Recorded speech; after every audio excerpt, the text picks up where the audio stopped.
Good morning, good morning. Many interesting things, as well as having two weddings in this. Amazing.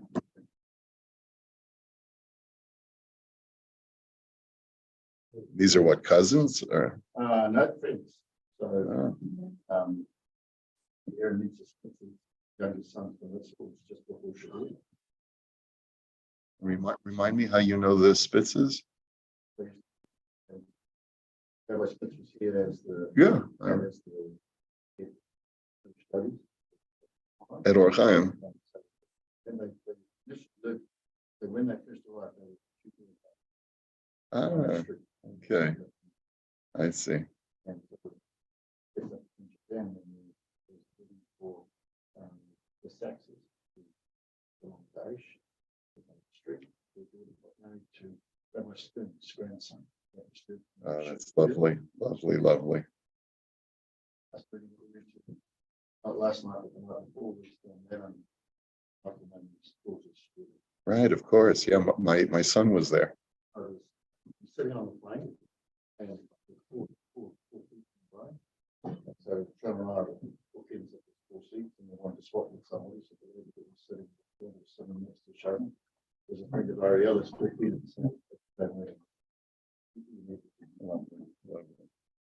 Okay, let's get started. What we were talking about is one of pledges to tzedakah. That's really what our topic was, and we basically said that when a person makes a pledge to tzedakah, they could potentially violate the prohibition of bal ta'achim. Oh, wait a minute, what happened? Oh, I forgot the dongle. Oh my goodness. We have new technology. In your absence, Doug, we invented a new technology. Let's see. 20 seconds. 20 seconds. Yeah, that's right. So hold on just one second. It takes a few seconds. There you go.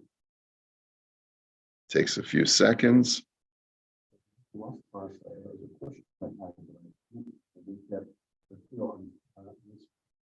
Okay, why don't you present that again then?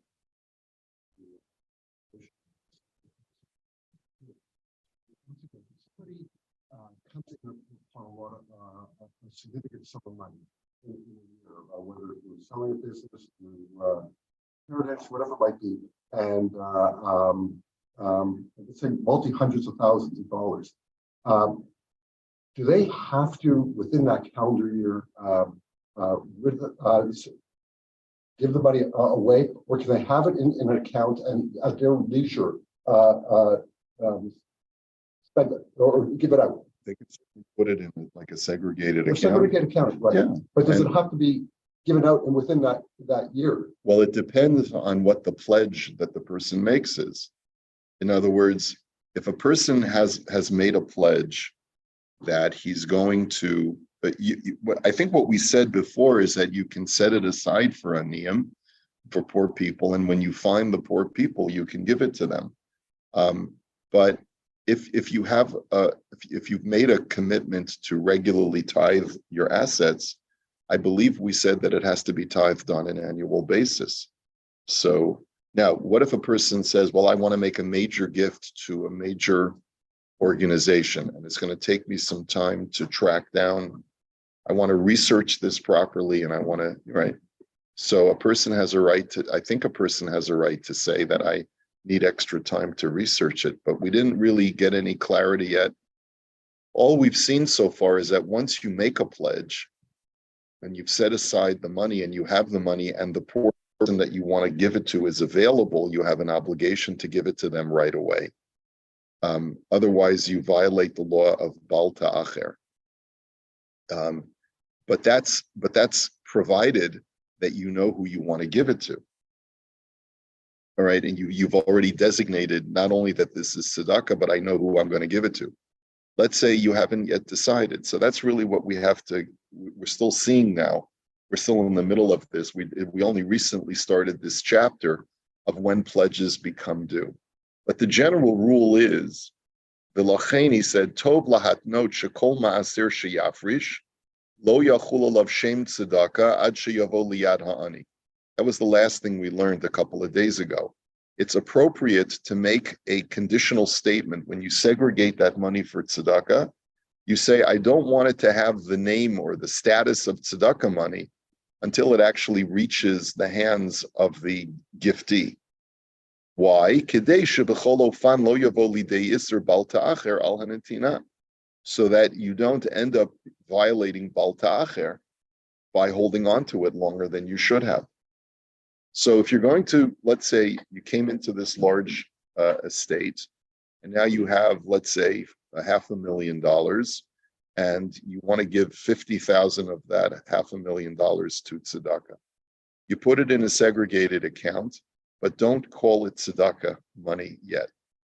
In other words, do not designate it as tzedakah. Just say that this is money that I'm setting aside to eventually become tzedakah. And that way you won't violate bal ta'acher. Okay? Now, There was up because we haven't found an money, not ever long. yeah, you're not over bal ta'acher unless you already have identified the ani that you want to give it to. It's not wise to identify. I can say, well, I haven't found one for 25 years, so Oh, I just can't give it away. so that's the next halacha. Bizmanenu sheyesh tamid aniyim.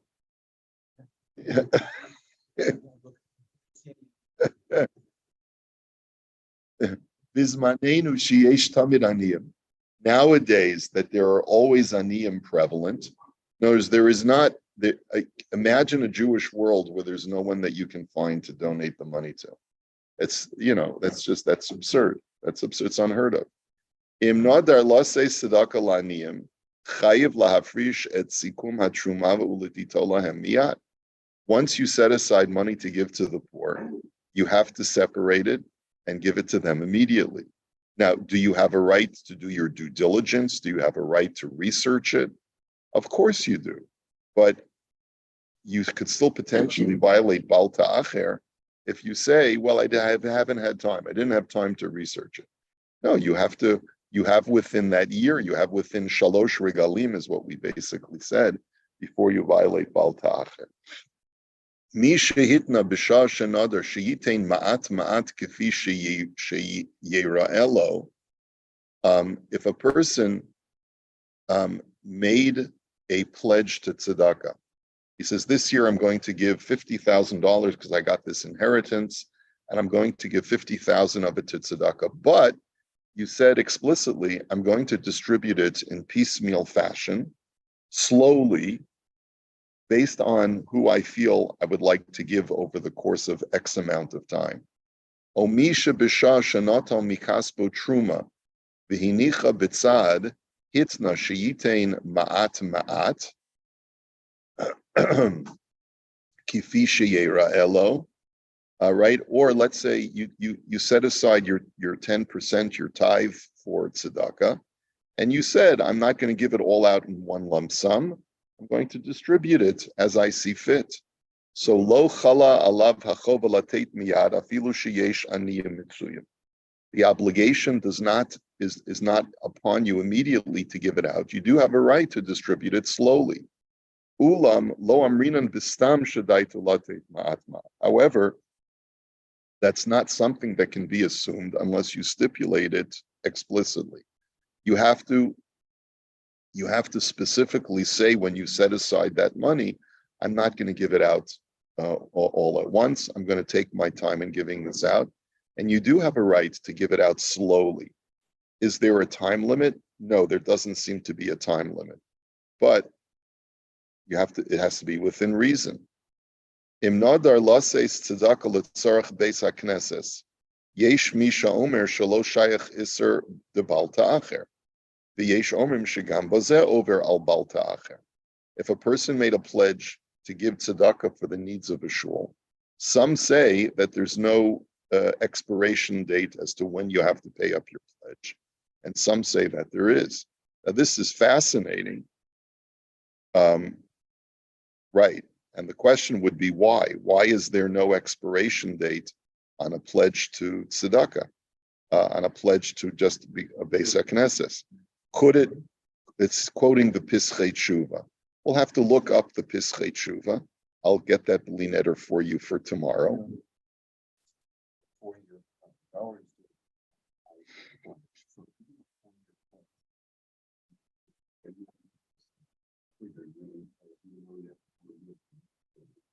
Well, I mean, it all depends on what was stipulated. Let's say your annual membership is $2,500, but 1 year you wanted to give more to the shul, but you say, I want to give an extra 10,000 to the shul, but I can't pay it out all at once. I want to pay it out in annual installments for 4 years of 2,500. That doesn't absolve you of paying your membership. Not at all. It's right. Whatever you normally give to organization X, you continue to give. Plus, you add on, unless you stipulate otherwise. Unless you stipulate with the charity another way. I mean, otherwise we would have a situation where everyone's giving out, major gifts, but they're deducting it from their membership. The shul will end up not making any money. So that it doesn't work that way. I don't understand why there would be no bal ta'acher for a pledge to the shul. It certainly would stand to reason that if it's a very specific project, let's say it's a construction project and the shul needs the money in order to be able to build, then there will be a prohibition of bal ta'acher. I think he's talking about a scenario where the shul has a constant ongoing budget expenditure, and whether you give it today or whether you give it in a week or a month or a year from now, the shul's still going to need the money, and that could be the reason why there's no bal ta'acher. But certainly, if it's for a specific project that the shul is in, that the shul's having a mikveh campaign, right? So then there is going to be a bal ta'acher on that. But we'll look that up then. It's Hashem tomorrow. Okay, next. Bishanadar losei tzedakah lukupa tzedakah shel aniyei beis hakneses eino oiver al bal ta'acher ele im kein teva'o hagabai. So a person makes a pledge to the shul's charity fund. In other words, every shul has a charity fund which they use to distribute to the poor in the community. A person makes a pledge, so he only violates bal ta'acher when the gabbai asks him for the money. In other words, when the gabbai sends him that invoice or calls him up and says, we need you to make good on the pledge. And I've done this before, where I've collected for a specific cause, let's say for Hachnas Kala. And there's a guy in our shul who's making a wedding. He needs an extra 10 grand in order to be able to, he can't come, he's short 10 grand, go to a group of people. Let's put together the funds. Can you help us? So a guy says, sure, put me down for 1,000. And then, but the wedding's next month, and I haven't gotten the check from the guy. So he's not oiver on bal ta'acher until I actually call him up or I go over to him and say, we need the money right away because he needs to pay the caterer and the service providers, etc., for the wedding. The yesh legabites.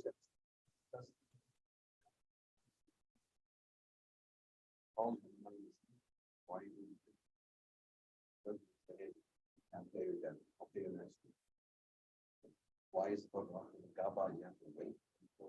Yeah, you have to wait until the gabbai says, I need the money. And if you pay him then, you're not over bal ta'acher. That's right. But if you don't pay him, you are over bal ta'acher Yeah. at that point. At that point, once he asks you for the money. Once he asks you, you have to pay on the spot. That's right. I mean, within reason. It's like you say, okay, you give me, I got to go to the bank and pull out the money, right? But provided also that the gabbai has a legitimate reason for saying why he needs it right away. As the gabbai has to demonstrate that he needs the funds with right now. V'im hagabbai lo yodeya shuhu nadar utzarich lahodia legabbai shenadar. What if the gabbai doesn't know that this guy made a pledge? Like we just sent out a general appeal for someone who's making a wedding, and I went ahead and I pledged $1,000 to myself. I'm going to give 1,000 for this Hachnas Kala campaign, and the gabbai doesn't know about it. But once I made the pledge to myself, I have to tell the guy. So Kadei Sheyuchal L'Tova, so that the Gabbai will be able to demand payment. Bimlo Hodia over Hanoider al Balta Acher. What if I made the pledge to myself and then I never told the Gabbai? Then I also violate Balta Acher. Let's say, for example, the Gabbai I made a pledge, and I never told the Gabbai. In the meantime, the Gabbai managed to get the money without me. So because I made the pledge, I think that you're also over on Balta Acher in that situation, because you made a commitment to tzedakah. So we'll have to see. Who's he quoting over here? Yeah, any verbal pledge that you make. You're walking down the road and saying, I'm going to give this. Yeah, I'm going to do this. Yeah. As we'll see, according to some poskim, the Mishnah Berurah brings this down. Even a mental pledge without verbalizing becomes obligatory. So a person should be very careful about what he thinks when he's thinking about tzedakah. No, seriously, because the laws of hektish apply even to mental designations. Yeah, so you have to be careful what you're thinking.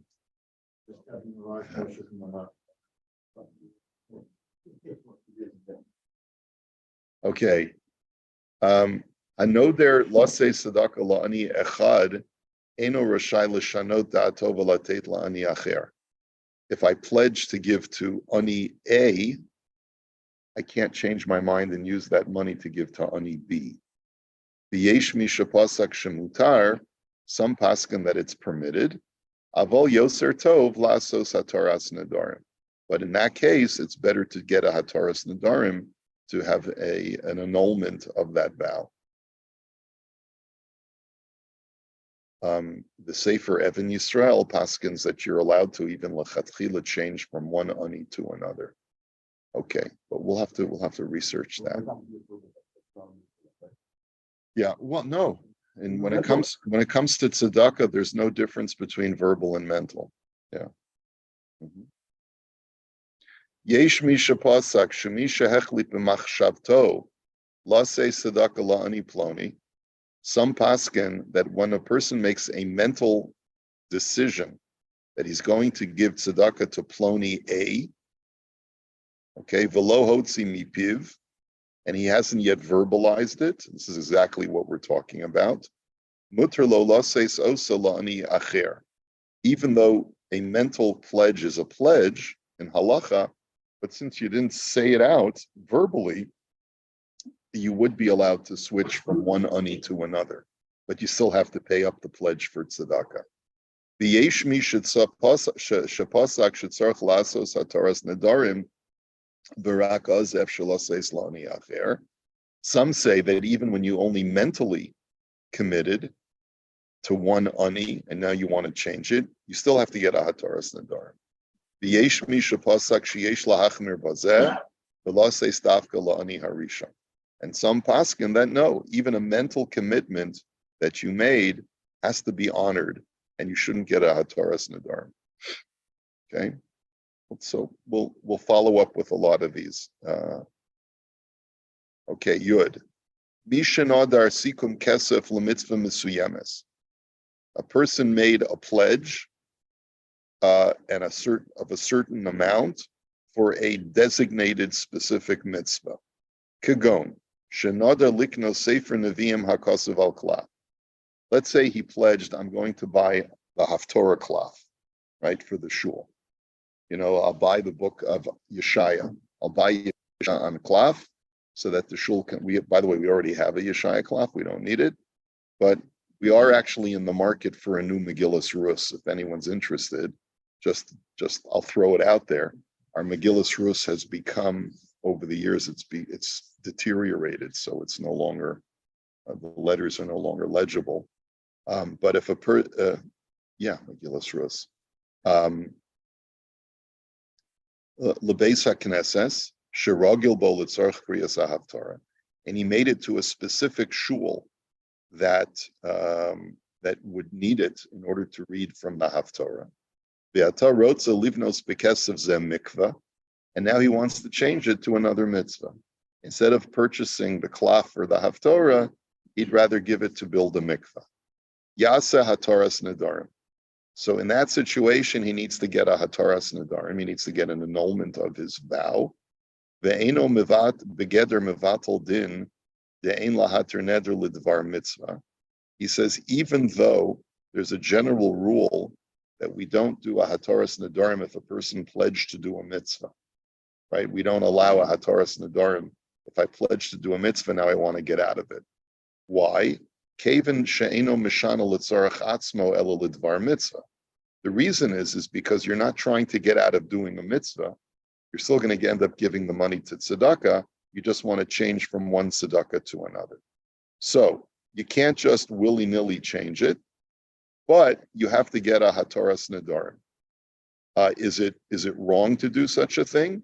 He's not telling you that it's wrong to do such a thing, but you are, in a sense, changing the vow that you made. Whenever a person does a hataras nedarim, it's not just like a magical wave your wand and say you're absolved. You have to be able to make the argument that had I known X, I would not have made the pledge. I regret it because had I known at the time, yada, yada, yada, then I would not have made the pledge.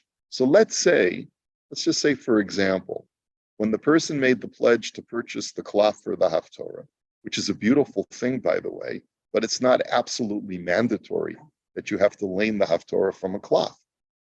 Then all of a sudden, a week after he made his pledge, the shul announced that it was launching a mikveh campaign. And that is something that is really more necessary, let's say, for the Jewish community than the haftorah cloth.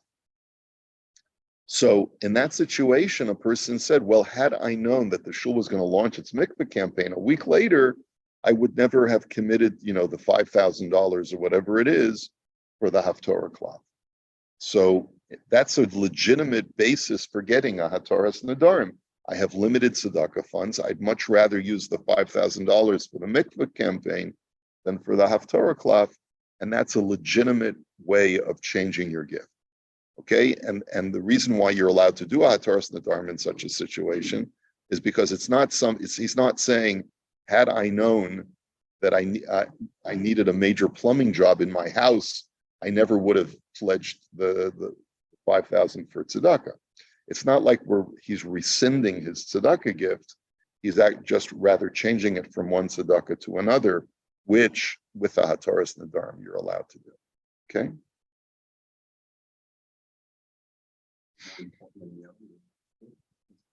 It's from one mitzvah to another mitzvah. Well, it was the other way around. Well, No, well, first of all, who's to say which one is more important in a particular situation? What if the shul already has a mikvah, but they want to refurbish the mikvah, like a renovation? Can you say, and the shul doesn't have a cloth at all, right? So it's hard to make an argument which one is a bigger mitzvah. On the one hand, we want to be able to do the hitter mitzvah of laning from a cloth. On the other hand, we want to do the hitter mitzvah of making the mikvah more attractive for the women, so more women will use the mikvah, right? Can you say that one is a more important mitzvah than the other? I don't think you can make that case. But which one speaks to me personally more, right? Or which one will allow me to do it, Ilui Nishmas, my father, right? Or whatever, like.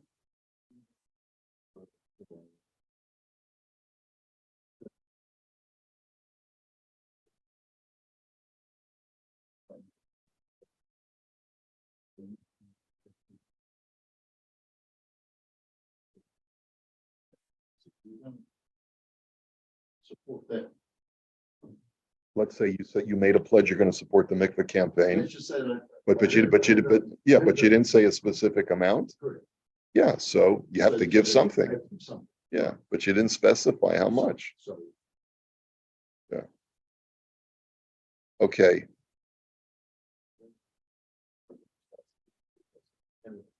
Yeah. So but what you should say to yourself is, okay, this is an interesting thing.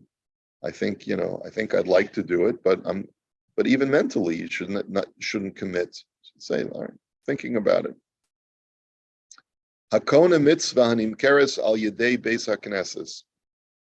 Higon aliyah l'torah v'chayotze baseh. So a person who purchases a mitzvah that's sold in the shul. A lot of shuls sell the aliyahs, So they do a little auction before Kriyas Torah. It's usually the shtibalach that do this, right? Are there shuls here in town that do it? Huh?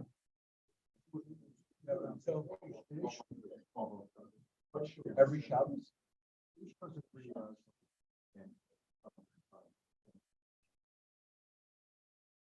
Interesting. Okay. That's up. What? That's up over here. Yeah, of course it adds up. Yeah, that's really happened.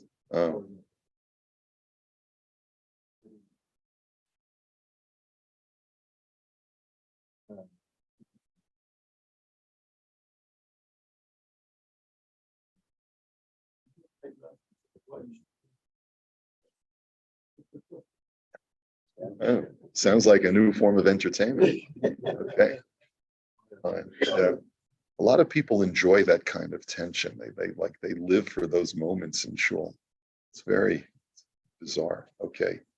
Hakona mitzvah hanimkeres laydei beis hakneses kigon aliyah l'torah v'chayos. So the shul is holding an auction and auctioning off aliyahs, and a person goes ahead and he makes a bid, and his bid is accepted. Afilu Omar b'li neder, even if he said just the words b'li neder, thinking that okay, I'm covered in case I don't come forward because I said b'li neder. Yeah, my favorite friend Billy Neder. So Chayev, you've heard that before, right? So Chayev Lases as the Mei HaMitzvah La'oso Beis HaKnesses. Sorry, B'li Neder doesn't cut it. You have a halachic obligation to pay the shul what you've pledged, and it has to go to that shul. You can't say, well, I just pledged it for tzedakah, I can give it to whoever I want. No, you have to give it to that shul. The Eino Rashai Lasitam Lebeis HaKnesses Acher, and you can't give it to another shul. Right? Imagine the guy who says, of course I'm going to honor my pledge. I'm going to give it to the shul down the block. What are you talking about? You bought the aliyah here. You bought the mitzvah here. You can't say, I'm going to change it to another tzedakah. That absolutely can't be done. And apparently there's no opportunity for a hataras nedarim in that case. Because it's a public pledge. You can't annul a public pledge like that. And also because it was at the expense of other people. Right? Other people were bidding on it. Right? Okay. Nadar litzdaka be'asmachta. Okay. Let's say a person made a pledge with a conditional statement. Kagon. Im davar ploni etein kach v'kach litzdaka. If I do X, then I'll give Y to tzedakah. So if you ended up doing X, chayiv lases, then you have an obligation to give. So you made a conditional statement. You said, if I run the Boston Marathon and I'm able to get to the finish line, I'm going to give $1,000 to tzedakah, just out of appreciation that I made it. So once you run the Boston Marathon, you have to honor that pledge. And yeah, you make the finish line. Yeah. Okay. That's it seems to be quite intuitive, and it's brought down in the Shulchan Aruch that way. Okay. I don't know why he calls it use this as the term asmachta. It's really just making a tanai. He made a conditional statement, right? I'm not sure why. Shnaim shenisarvu bedavar. So two people who partnered together on a certain endeavor. V'hisna kol echad she'im ha'emes lo kidvarav yitain litzdaka sikum misuyam.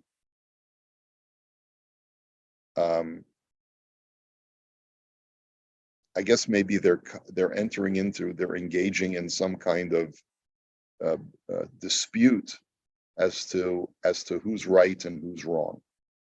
And each one said, I know for a fact that I'm right, and if I'm wrong, I'll give X to tzedakah. How much you want to bet? right? And there's who won the 1967 World Series. Who won the 1967 World Series? And one guy says it was the Mets. The other guy says it was the White Sox. And so we don't know who it was, but each one is absolutely certain that he's right. And he says, I'm telling you it was the Mets. And the other guy says, no, I'm telling you it was the White Sox. So, and the guy says, I promise that if I'm wrong, I'll give $100 to tzedakah. How much you want to bet that I'm right? Each one says, okay, I'll bet you $100. If I'm wrong, I'll give 100, and if you're wrong, you give 100. So that's the deal that they make.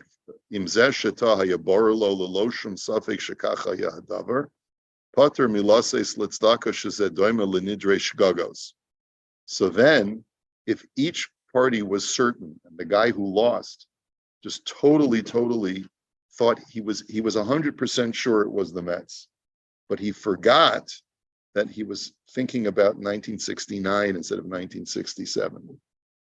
So he just totally blew it right in his mind.